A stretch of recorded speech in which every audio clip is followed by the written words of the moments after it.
তো যুবশ্রী প্রকল্পে এনএক্স-3 form fill up কিন্তু সবাই করে নিয়েছেন বা অনেকে এখনও আছেন যারা কিন্তু এখনও এনএক্স-3 যে ফর্ম ফিল আপ সেই এনএক্স-3 ফর্ম ফিল আপটা করেননি।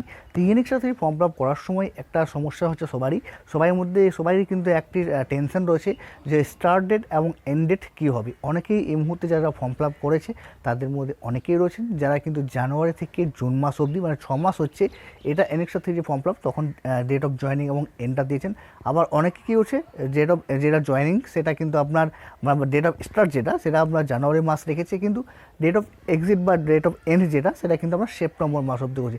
যেহেতু সেপ্টেম্বর মাসে এই মুহূর্তে এনএক্স-3 ফর্ম ফিল আপ করেছে প্রায় 9 মাসের মতো কিন্তু আপনার যে কোর্সটা সেই কোর্সের কিন্তু ডিউরেশনটা দিয়ে দিচ্ছে। তো সঠিক কোনটা, আপনি 6 মাস দেখাবেন না 9 মাস দেখাবেন? 6 মাস যদি আপনি দেখান তাহলে আপনাকে জানুয়ারি থেকে জুন মাস অবধি করতে হবে। আর যদি আপনি কন্টিনিউ করে যান, যেহেতু আমরা এই মুহূর্তে সেপ্টেম্বর মাস চলছে, সেপ্টেম্বর মাস অবধি করেন, সেক্ষেত্রে জানুয়ারি থেকে আপনাকে সেপ্টেম্বর প্রায় 9 মাসের মতো কিন্তু করতে হবে। তাহলে সঠিক কোনটা করলে কোনো রকম আপনার সমস্যা হবে না। যুবশ্রী যখন ফর্ম ফিল আপ করেছিলেন বা এই মুহূর্তে এনএক্স-3 ফর্ম ফিল আপ এর আগেও করেছেন, তখন সেখানে কিন্তু দেখবেন আপনাকে বিগত লাস্ট যে 6 মাস আছে সেই 6 মাসেই কিন্তু যে টাকাটি আছে সেই টাকাটি কোথায় খরচা করছেন তার ডিটেলস কিন্তু আপনাকে দিতে হয়। সেই দিক থেকে ধরতে গেলে কিন্তু আপনাকে 6 মাসেরই ইনফরমেশন কিন্তু সেখানে দিতে হবে।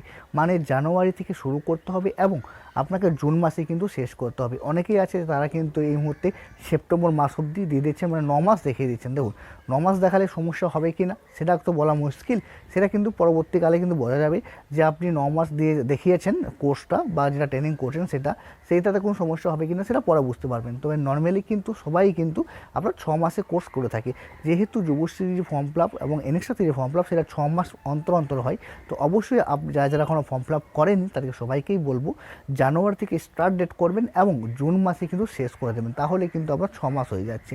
যারা সেপ্টেম্বর মাস করে দিয়েছেন অলরেডি আর কোনো কিছু করা নেই, যেহেতু তাদের আর কোনো কিছু এডিট আর করতে পারবেন না, তো তাদের সমস্যা হবে কি না সেই ব্যাপারে আমি খোঁজ খবর নেবো এবং সেই ব্যাপারে কিন্তু আলাদা করে ভিডিও তৈরি করে দেবো। তবু এখনও অবধি যারা ফর্ম ফিল আপ করেনি তাদের সবাইকেই বলবো জানুয়ারি থেকে স্টার্ট করবেন এবং এন্ডিং বা ডেট অফ মানে এন্ড যেটা করবেন সেটা আপনার জুন মাস অবধি করবেন, তাহলে কিন্তু কোনো রকম সমস্যা হবে না।